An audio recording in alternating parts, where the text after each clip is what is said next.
Kalau kita mau beli laptop di harga 3-4 juta, biasanya kita dapat laptop pakai prosesor apa sih?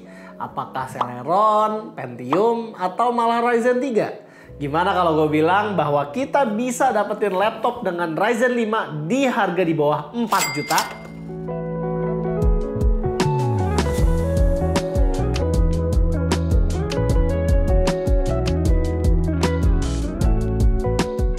Karena ini adalah laptop budget, jadi build quality-nya juga tidak terlalu yang bagus-bagus banget.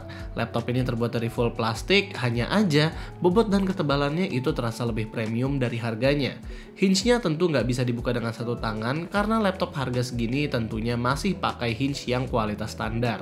Layarnya berukuran 14 inch berpanel TN 1366x768 yang color space-nya juga masih lumayan rendah. Masih oke mengingat ini adalah laptop 4 juta yang masih murah, tapi sayang aja kenapa tidak IPS. Menurut kalian kalau misal Advan keluarin versi IPS, menarik nggak? Coba deh tulis di komentar. Keyboardnya punya layout yang decent, tidak pakai numpad, dan home, page up, dan page down itu tergabung dengan arrow. Ditambah power buttonnya itu secara elegan bisa terpisah dengan keyboard utama. Buat konektivitasnya, di sebelah kanan ada micro SD card slot, audio combo jack, satu USB 2.0, satu USB 3.2 Gen 1, dan Kensington lock. Sementara di sebelah kiri ada charging port, USB 3.2 Gen 1 lagi, HDMI port, dan satu USB-C yang bisa juga buat dipakai ngecas. Gile loh, laptop 4 juta USB-C-nya udah PD ya.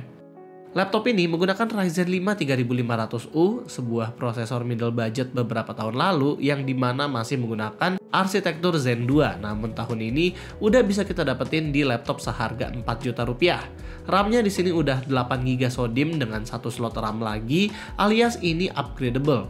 Ditambah ada juga 256GB SSD PCIe Gen 3 yang kalau misalnya kita lihat dari speednya ya di 2025 ini so-so, namun buat sebuah laptop 3-4 juta ini udah lumayan oke. Di kasta laptop di bawah 5 juta ya, jujur Ryzen 5 3500U itu bersinar banget dengan performanya. Bayangin aja ya, lawannya kalau nggak Intel Celeron ya Pentium. Paling dia masih kalahnya ya dengan Ryzen 3 7320U di mana itu adalah Zen 2 yang sudah disempurnakan. Tapi ya laptop yang memakai Ryzen 3 ini nggak 4 jutaan juga bos. Apalagi graphicsnya juga lumayan banget, masih bisa gaming tipis-tipis. Dia udah bisa mainin Dota 2 mentok kiri di 48 fps, Little Nightmares di 41 fps, dan kalau misalnya mau main Honkai Star Rail itu masih bisa sih, tapi fps-nya di bawah 30. Termasuk ya awesome lah buat sebuah laptop di harga segini. Kalau mau video editing tipis-tipis, sebenarnya di laptop ini masih bisa, asalkan video ringan aja dan aplikasinya pakai CapCut ya. Buat pendinginannya, dia cuma memakai satu heat pipe dan satu fan aja karena ini bukanlah CPU yang terlalu demanding. Suhu CPU-nya hanya maksimal di 68 derajat Celcius dan stabilnya di 64 derajat.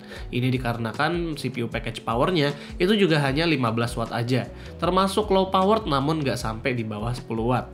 Sejauh ini ya, Advan Soulmate Plus itu bener-bener laptop 4 jutaan yang PW banget buat dipakai kerja multimedia ataupun ngerjain tugas sekolah. Saat booting ataupun pindah-pindah aplikasi, dia nggak selemot laptop lain di harganya, dan juga masih bisa gaming tipis-tipis yang dimana itu termasuk bonus di laptop seharga 4 jutaan. Namun memang ada beberapa hal yang masih dimaklumi karena ini adalah laptop murah. Contoh, keyboardnya itu kurang dalam travelnya, dan suaranya juga agak cempreng. Jadi kita saranin untuk banyak-banyak pakai earphone kalau mau kerja sambil denger lagu. Baterainya sendiri berkapasitas 45,6 Wh, di pemakaian kita dia hanya bisa 6 jam aja, yang dimana nggak begitu panjang-panjang banget, tapi ya so-so lah. Charger stoknya pun nggak terlalu berat buat dibawa kemana-mana, atau kalian bisa juga bawa charger USB-C PD kalian kalau mau lebih simpel. Webcamnya masih belum support dengan Windows Hello, tapi sudah ada privacy shutter-nya. Dan karena laptop ini menggunakan Windows 11 yang makin lama makin boros RAM, kita sangat menyarankan buat nambah RAM 8GB lagi biar lebih smooth experience-nya. Paling ya yang disayangkan dari laptop ini itu hanyalah monitornya yang masih TN. Terakhir, buat koneksi memang laptop ini mentoknya masih pakai Wi-Fi 5 dan juga Bluetooth 4.2. Ini juga bertujuan untuk memangkas ongkos agar harga laptopnya itu lebih murah. Jadi singkat kata, sebenarnya ini laptop untuk siapa sih? Kalau menurut kita ini cocok banget buat pelajar yang mau ngerjain tugas sambil gaming tipis-tipis, atau ya casual user yang memang nyari laptop dengan budget yang mepet banget. Dan kalau misalnya kita lihat dari price to performance-nya, ini adalah rajanya di harga di bawah 4 juta. Walaupun kuno, ini masih perform well, apalagi kalau didampingi sama SSD. Apalagi CPU ini udah support dengan update Windows 11 24H2, jadi masih kompatibel dengan software-software kekinian. Tapi kalau misalnya ditanya soal battery life, memang battery life-nya tidak terlalu lama karena ini adalah laptop dengan powerful CPU. Tapi gimana nih menurut kalian? Kalau misalnya kalian nyari laptop dengan budget mepet, apakah kalian mementingkan price to performance atau battery life?